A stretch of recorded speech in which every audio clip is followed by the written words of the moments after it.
नमस्कार, मी Sachin Awade L S मराठीमध्ये तुम्हा सर्वांचं स्वागत करतो। दौंड तालुक्यातील स्त्री भ्रूण हत्या प्रकरणाचे पाळेमुळे खोदून काढण्याची गरज असल्याचे सध्या सर्वसामान्यांमधून बोललं जातंय आणि याच पार्श्वभूमीवरती एसआयटी कडून देखील मोठ्या प्रमाणावरती कारवाई जी आहे ती सध्या या रॅकेटमधील सदस्यांवर करण्यात येते। काल देखील 2 सदस्य जे आहेत ते या टीमचे शोधण्यात एसआयटीला यश आलेलं आहे आणि या सदस्यांना अटक करून न्यायालयामध्ये हजर केला असता न्यायालयाने या दोन्ही सदस्यांना 1 जुलैपर्यंतची पोलीस कोठडी जी आहे ती दिल्याची माहिती जी आहे ती पोलीस निरीक्षक संतोष तासगावकर यांनी जी आहे ती दिलेली आहे। आपण जर पाहिलं तर हे जे प्रकरण आहे ते म्हणावं एवढं सोपं नसल्याचं सध्या तरी दिसतंय, कारण पुणे असेल, अहिल्यानगर असेल, तसेच सातारा जिल्ह्याचा काही भाग असेल, या भागामध्ये हे संपूर्ण रॅकेट जे आहे ते पसरलेलं होतं आणि या रॅकेटच्या माध्यमातून गेली कित्येक वर्ष अवैध रीतीने गर्भलिंग निदान जे आहे ते करण्यात येत होतं आणि यातील अण्णासाहेब गिरी हा जो व्यक्ती आहे तो गर्भलिंग निदान पोर्टेबल सोनोग्राफी मशीनच्या सहाय्याने करत असल्याचं उघड झालं होतं आणि यानंतर या प्रकरणातील एक डॉक्टर असतील, एजंट असतील, ते जे आहेत ते तपास यंत्रणांच्या हाती लागत आहेत आणि या संपूर्ण प्रकरणामध्ये जे लोक आहेत त्यांच्यापर्यंत पोलीस प्रशासनाचा पोहोचण्याचा सध्या प्रयत्न सुरू असल्याचं दिसतंय आणि यातूनच आतापर्यंत एकूण 12 जणांवरती या प्रकरणामध्ये गुन्हे दाखल झालेले आहेत। या 12 जणांपैकी 9 जणांना एसआयटीने अटक केलेली आहे, तर उर्वरित 3 मधील एक जो आहे निळकंठ जाधव हा व्यक्ती पूर्वीच एका गुन्ह्यामध्ये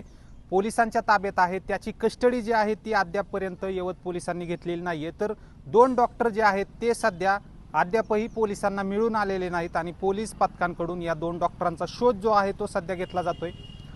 या प्रकरणामध्ये आपण जर पाहिलं तर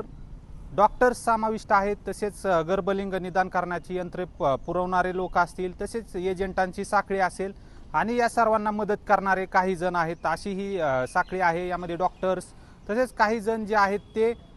खाली केलेले गर्भ जे आहेत ते देखील नष्ट करण्याचं काम करत असल्याचं पोलीस तपासामध्ये समोर आलेलं आहे। एकंदरीतच जर पाहिलं तर या प्रकरणाच्या तळाशी जाण्याची गरज असल्याचं सध्या सर्वसामान्यातून बोललं जातंय।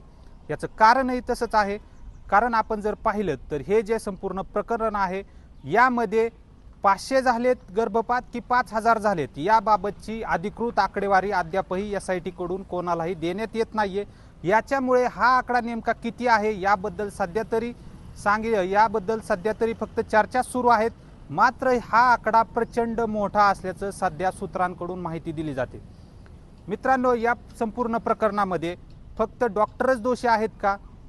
डॉक्टर तर दोषी आहेतच, परंतु याबरोबरच जे लोक अवैध रीतीने गर्भलिंग निदान करण्यासाठी या डॉक्टरांकडे जात होते तेही लोक तितकेच दोषी आहेत आणि यामध्ये मुलगी आढळून आल्यानंतर संबंधित मुलीचा गर्भ जो आहे तो खाली करण्यासाठी या रॅकेटच्याच माध्यमातून पुढील यंत्रणा जी आहे ती राबवली जात होती आणि या रॅकेटमधीलच काही डॉक्टर्स जे आहेत ते तो मुलीचा गर्भ जो आहे तो खाली करत होते। अतिशय धक्कादायक आणि संतापजनक असं हे प्रकरण आहे आणि यामध्ये अद्यापपर्यंत गुन्हा दाखल करण्यात फक्त 12 लोकांवरती गुन्हा दाखल करण्यात आलेला आहे। ही आकडेवारी देखील अतिशय तुटपुंजी आहे असं सध्या तरी माहिती आपणास मिळत आहे। या संपूर्ण प्रकरणामध्ये मोठ्या प्रमाणावरती आर्थिक उलाढाल जी आहे ती झाल्याचं सध्या तरी दिसून येतंय आणि पोलीस प्रशासनाकडून या संपूर्ण प्रकरणाचा तपास जरी सध्या केला जात असला तरीही या संपूर्ण प्रकरणामध्ये जी मोठ्या प्रमाणावर आर्थिक उलाढाल झालेली आहे आणि यामधील जे एजंट आहेत आणि तसेच काही जणांच्या माध्यमातून ही प्रचंड कमवलेली माया जी आहे ती विविध क्षेत्रांमध्ये देखील गुंतवण्यात आलेली आहे आणि हे संपूर्ण रॅकेट या आर्थिक मायेच्या जोरावरतीच इतक्या दिवस तग धरून होतं अशी देखील कुजबूज जी आहे ती नागरिकांमधून दिसून येते। यामुळे पोलीस प्रशासनासमोर या संपूर्ण प्रकरणाची पाळेमुळे खोदून काढण्याचं मोठं आव्हान जे आहे ते आगामी काळात असणार आहे। पोलीस अधीक्षक जे आहेत संदीप सिंह गिल यांच्या माध्यमातून यांच्या मार्गदर्शनाखाली एसआयटी कडून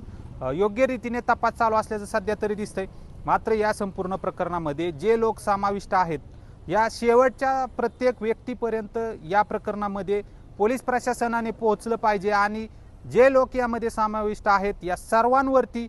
गुन्हे दाखल करण्यात यावेत, तरच यामध्ये ज्या असंख्य मुलींचे गर्भ जे आहेत ते मारले गेलेले आहेत यांना न्याय कुठेतरी मिळेल अशी आशा सर्वसामान्यांना वाटते। आता एसआयटी स्थापन केल्यामुळे याबाबत 12 जणांवरती गुन्हा दाखल केला ही समाधानकारक बाब जरी असली तरी यामध्ये अनेक जण आणखी समाविष्ट आहेत आणि हे आता समाजामध्ये उथळ माथ्याने आताही वावरत आहेत। यामुळे हाच प्रश्न सध्या उपस्थित होतो की या लोकांवरती गुन्हे कधी दाखल होणार, पोलीस तपासामध्ये आणखी कोणाची नावे समोर येणार,